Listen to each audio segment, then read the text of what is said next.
So are downhill mountain bike riders getting paid enough for what they do? Now, being one of the most dangerous sports I reckon there is in the world, you would think that they'd be compensated for the risk they're taking, the travel they're doing, and all around the pressure they're under. But I think it's very, very common that people think downhill racers get paid a lot more than they actually do. Now, in this video, I'm going to talk about how much I was paid when I was competing and racing and how that got better over time with obviously results and stuff like that. And then also kind of the averages of what downhill racers get paid currently today. Now, I want to start off with the prize money that's paid out because I think it's absolutely atrocious. So if you win a downhill World Cup as an elite male or female, you get paid €3,750. That converts to 6,100 Australian dollars. Second prize is €2,100, which is 3,400 Australian dollars. And third prize is $1,150, which is 2,000 Australian dollars. And if you were to win the overall, that would be €10,000, so $16,000. Now, that is for being the best in the world. In the entire world, you are number one, and you aren't even making 10 grand from the event. Now, to think about how many sponsors get paid that put money into that event, all the media rights that get put into that, and now obviously that is behind a paywall, all the money that all the fans are paying for that to not change for years and years and years is absolutely beyond me.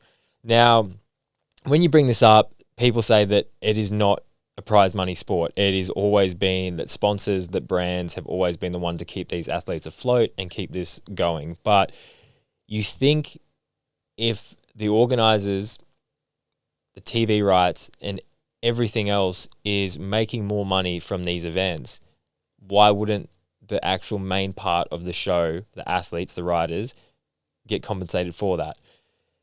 Which is, it baffles me. It baffles me, and every time I think people bring it up, or riders bring it up, it seems like they're just greedy or they want more, which I don't think is fair at all when people risk their lives, their health, relationships, family, all this stuff to go chase it. Like, yes, it is really cool experience, but there is a lot of risk involved, and there's a lot of bad days as well as there's a lot of good days. So you would hope that they could be compensated. But going off what Pink Bike did a survey, and it came back with what people actually did get paid. And for like your beginner amateur level, which makes up about 25% of the sport, when they compete, they make 0 to 5,000 USD a year when competing.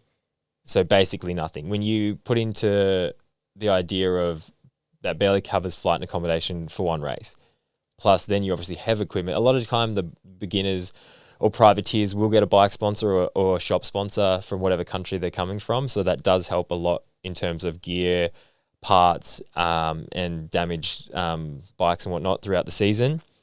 But to actually get money to compete is slim to none. And now I see riders doing more of these like IXS Cups, Crankworks, and races in the US, which actually pay a lot more money. Like to win a American, I think it's a US Open, pays 10 grand for the first prize. So almost double what a World Cup will pay.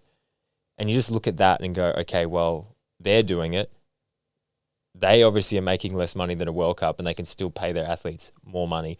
Yes, they don't have as many rounds, so I understand that that's more of a one-off expense, but the money isn't coming back in. So when you see other people doing it, it just kind of leaves this idea of like, why not? Why can't you?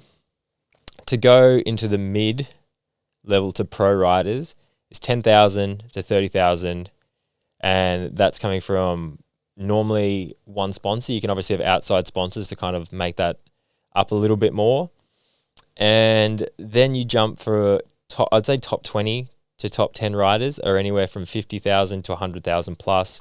That's normally from obviously one sponsor, but it can come from obviously if you have a gear sponsor, goggle sponsor, protein, supplements, all of that stuff will like boost to that.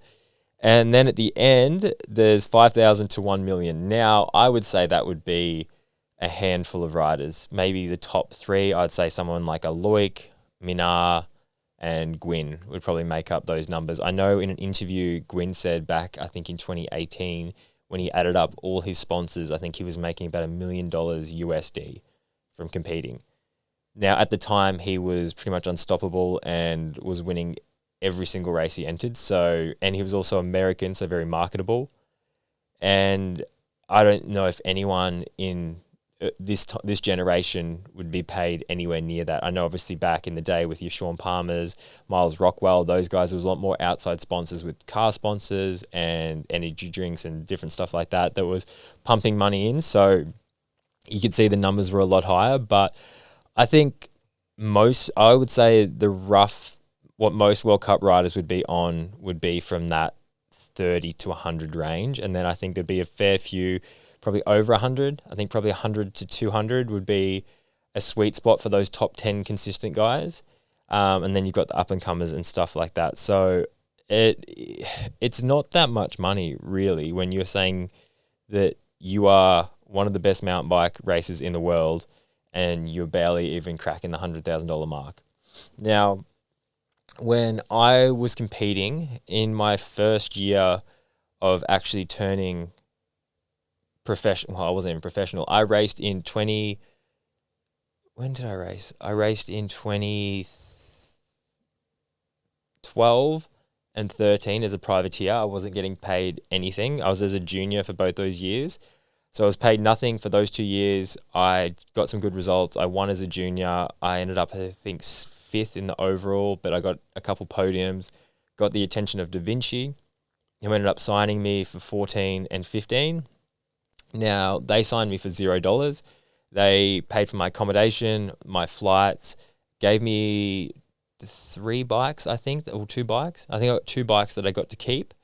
And that was the deal for 14 and 15. And they had an optional year after that for 2016. Now, my first year in 2014, I didn't do very well at all, but then got my shit together for 15. Ended up getting on the podium with a 3rd place and ended my season 12th in the overall. Now, I had some internal issues with that team, so I decided that I wanted to leave.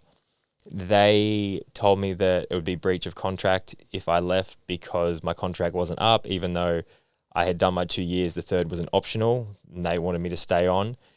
They had no clause in the contract that they had to match any other offers that I was given from other teams. Intense came and offered me twice as much as what they were willing to give me. I think they were trying to give me $20,000 or $25,000, and then Intense came and said they would give me around $50,000 Australian. So I said that I wanted to leave. They didn't like that, so then they said that for damages for leaving that I had to buy out of my contract. So I ended up buying out of my Da Vinci contract for $20,000 Australian. So at this point in my career, I've been racing for this many years, and I finally thought, well, I did go professional, but it actually set me back $20,000 to leave Da Vinci and then go to Intense. So I paid the money because I wasn't happy with stuff that was going on within the team. I didn't feel comfortable being there anymore, and I wanted to leave. I wish it was a smoother transition. It caused a lot of issues that then down the track got worse and worse for certain people on the team. So that was harsh to finally feel like I'd made this dream of becoming a professional athlete got so shadowed by the fact that I had to buy out of my contract for so much. So then I was with Intense, and I was on Intense for 16, which I didn't have a very good year. And then 2017, I also didn't have the best year. So my money stayed the same at that. I think it was about $50,000 plus bonuses, which sometimes I would get in the top 10, and that was about $1,000. Had that contract for 16, 17, and then 18, I had a very good season where I came out, qualified 2nd, got 3rd at the first race. Unfortunately, knocked myself out the next race, kind of got back to form towards the end, but got the attention of Scott because I was running those goggles. I had a bit of a relationship there. And they came out and offered me, I think it was around 60,000 euros to move over to their team for 2019. I declined their offer, said that I wanted to stay with Intense, that I was happy, that I enjoyed myself there. Told Intense about the offer. They then matched that same offer and said they would pay me that to stay.